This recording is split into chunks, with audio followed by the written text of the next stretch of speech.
In this tutorial in CyberLink PowerDirector, we'd like to show you how you can take a video clip that's been burned to a DVD disc and while you're in PowerDirector, bring it directly into the program, into your media room for use in your current project or a future one.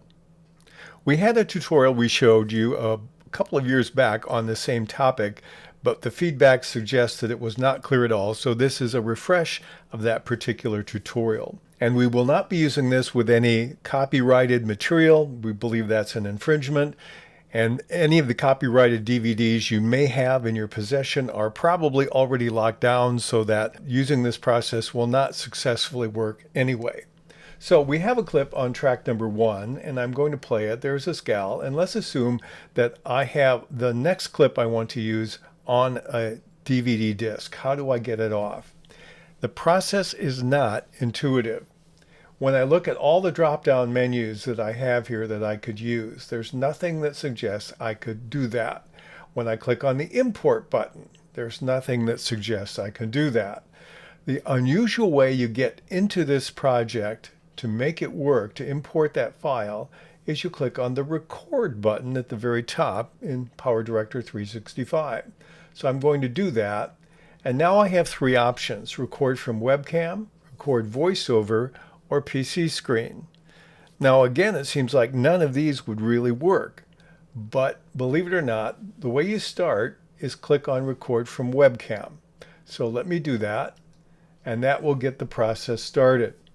Now when I do that, it identifies my webcam, which is pointed across the room, and it allows me to see that indeed it does work. Now any device that works will be a lighter color. Everything that it doesn't recognize that has media on it that I could use is going to be grayed out.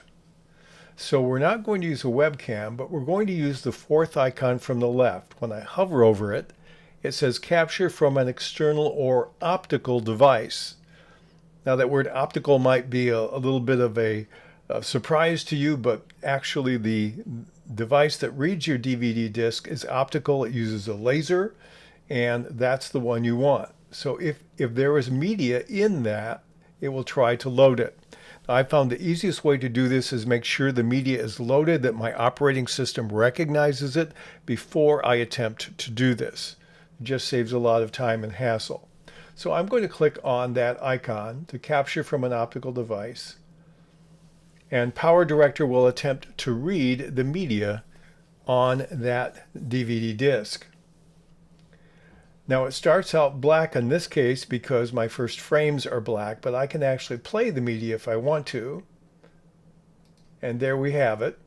And I can move anywhere I want to in here and do any kind of preview. I can play the entire thing or part of it to make sure it's the clip I want.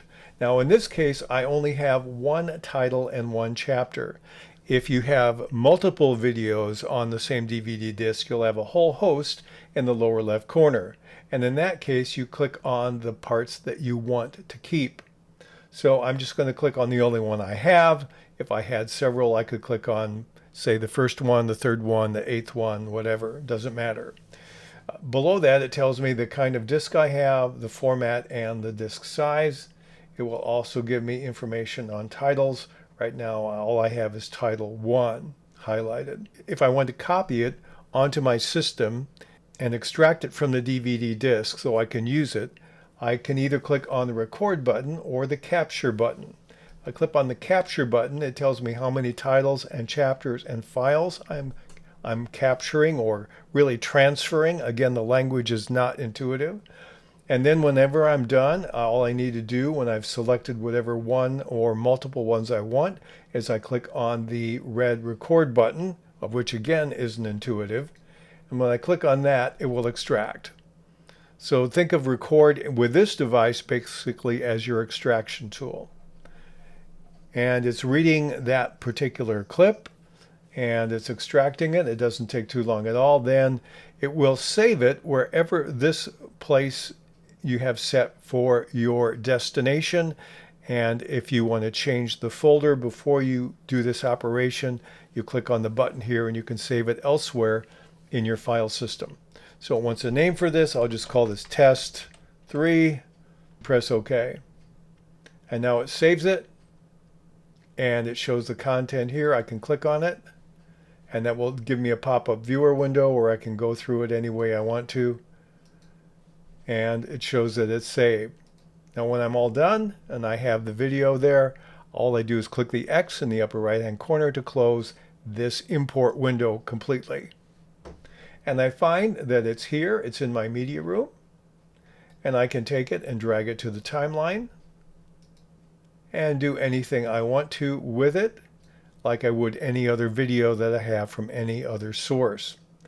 So that's the unexpected but relatively simple process of pulling in those kinds of video clips into your project and onto your hard drive for use in CyberLink PowerDirector.